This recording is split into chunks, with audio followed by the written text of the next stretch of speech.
Welcome back to The Explainer. So, in our last breakdown, we dove into that massive battle between electric and diesel trucks.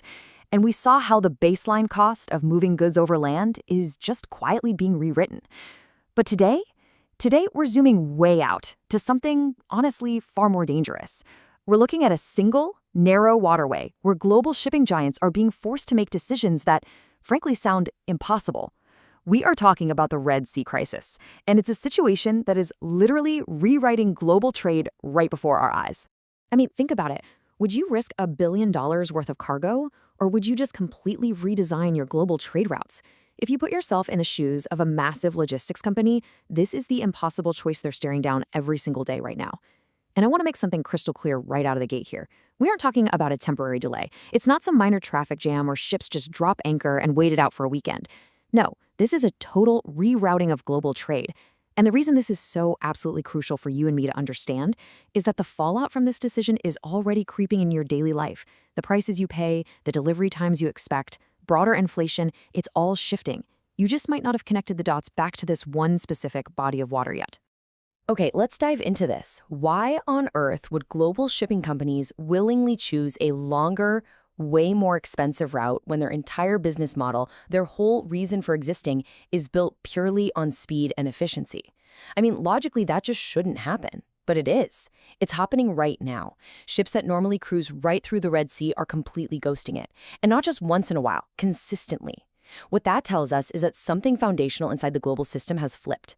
It isn't a sudden spike in consumer demand. It's not a change in the supply of raw goods. It's risk. And the thing is, when real, unpredictable risk enters the chat, global logistics doesn't just hit pause. It completely rewires itself to adapt. To really wrap our heads around this, we have to look at how the basic logic of global shipping has totally broken down. So the old rule? Super simple. Take the shortest route. That was the holy grail of logistics. It maximized your efficiency, it burned less fuel, and it got products onto store shelves as fast as humanly possible. But fast forward to our new reality, and the entire industry is actively choosing the long way around. They are willingly eating much higher costs. Why? Because of uncertainty. The sheer risk of losing a vessel, losing the cargo, or getting slammed with catastrophic insurance liabilities at that choke point has completely blown up decades of efficiency-first thinking. What's really wild to think about here is the sheer physical scale of this detour. Every single ship that diverts away from the Red Sea is adding thousands of extra kilometers to its trip. We are talking about massive, continent-spanning detours. And those extra kilometers, they carry an immediate, massive price tag. We're talking drastically higher fuel burn.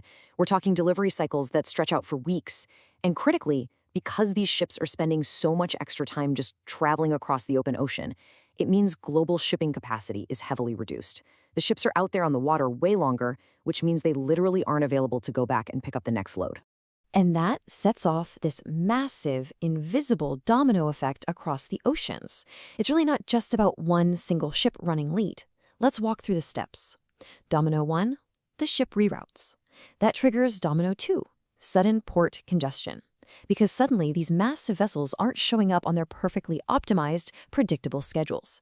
They start arriving in big bunches, or they show up completely off schedule, and it just overwhelms the ports. Which leads to Domino 3, missing containers, because all those empty boxes aren't making it back to factories in Asia fast enough to be reloaded.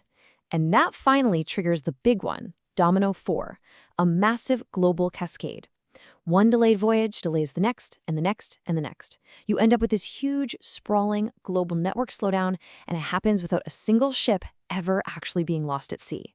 Let's look at the hidden knock-on effects of that missing capacity. Because shipping doesn't just happen in a vacuum. When these massive ships are delayed, retail inventory systems go totally out of whack. Stores literally have no idea when their products are going to show up. Meanwhile, warehouse costs just absolutely skyrocket because goods are stuck sitting in the wrong places, just waiting around for a ride. Delivery timelines stretch into weeks, and insurance pricing goes through the roof to cover all this new, terrifying uncertainty. The real takeaway here? The actual products, the sneakers, the laptops, the furniture, they aren't actually any more expensive to manufacture. They've just become incredibly harder and way more expensive to move around the planet. And the sudden drop in global shipping capacity forces an instant, brutal adjustment. You see, the logistics industry operates on razor-thin margins. It's a volume and speed game. So when you yank a massive chunk of capacity out of the network, simply because all your ships are spending an extra 3 weeks at sea, it completely squeezes the system. And the system really only has one way to compensate. Prices instantly shoot up across the board to absorb the shock of running what is now a deeply inefficient global network. Now, here is the absolute kicker. These compounding logistical costs, they don't just magically disappear. The shipping companies certainly aren't going to just eat the loss out of the goodness of their hearts. The manufacturers won't eat it. The retailers definitely won't eat it. Instead, all of these ballooning costs are quietly, systematically passed right down the chain until they translate into worldwide inflation. The higher fuel costs, the astronomical insurance premiums, the bloated warehouse fees, every single cent of it gets baked right into the final sticker price of the things we buy every day. Which brings us to a really fascinating reframe. Most people completely misunderstand what's happening in the Red Sea. They see a headline and think, oh, it's a temporary shipping disruption. It is not. It's a system reveal. What the Red Sea crisis has brutally exposed is that our modern global trade network was never designed to handle shocks. It was built purely for hyper-efficiency. And as we are all learning the very hard way right now, efficiency absolutely does not equal resilience. In fact, extreme efficiency only works flawlessly when absolutely nothing goes wrong. I want you to just let this thought sink in for a second. The more efficient a system becomes, the more sensitive it becomes to disruption. It's not that the global trade system is weak, quite the opposite. It's an absolute marvel of human engineering. It's incredibly, intensely optimized.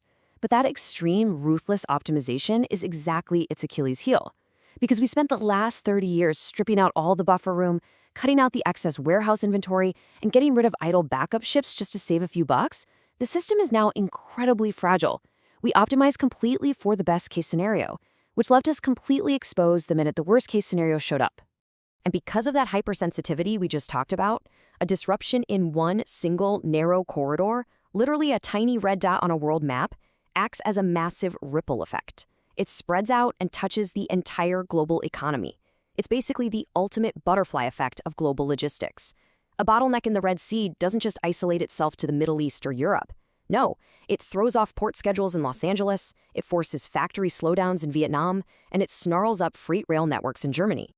Let's actually trace this impact chain from that massive global scale right down to your front porch. It all starts at the factories overseas, right? They have to hit the brakes on production because they simply can't get empty containers to pack their goods into. Then that ripples to the retailers, who are suddenly staring at empty shelves or getting forced to pay sky-high air freight rates just to have something to sell.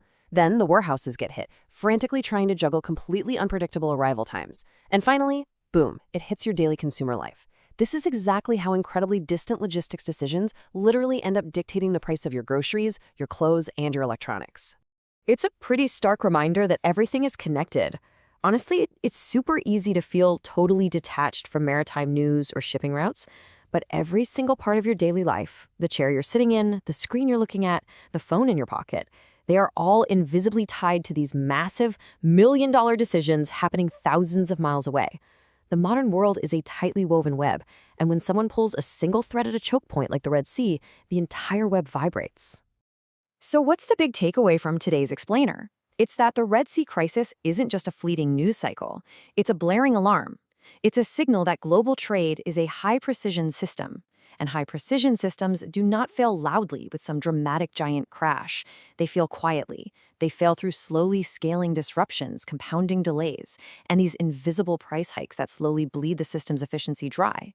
What we are watching right now is a live, real-time stress test of the modern world's circulatory system. But looking at the health of that circulatory system actually leaves us with an even bigger question. If a single narrow waterway getting blocked can cause this much global rewiring, what on earth happens when the actual source of those goods starts to pack up and move? What happens when the world's manufacturing power begins a massive, historic shift between two absolute titans, China and India? Now that is a battle that could completely reshape global supply chains forever. And it's exactly what we're going to be diving into in our next explainer. Believe me, you won't want to miss seeing how that tectonic shift is going to redefine everything we know about global logistics. Hey, if you found this breakdown valuable and you want to truly understand the hidden, invisible forces that are actually running our world, make sure you hit subscribe to Supply Chain Secrets. Because as we saw today, the real world doesn't run on flashy headlines. It runs on logistics. Uncover it, understand it, and stay ahead of it. Thank you so much for joining me on The Explainer today, and I will catch you in the next one.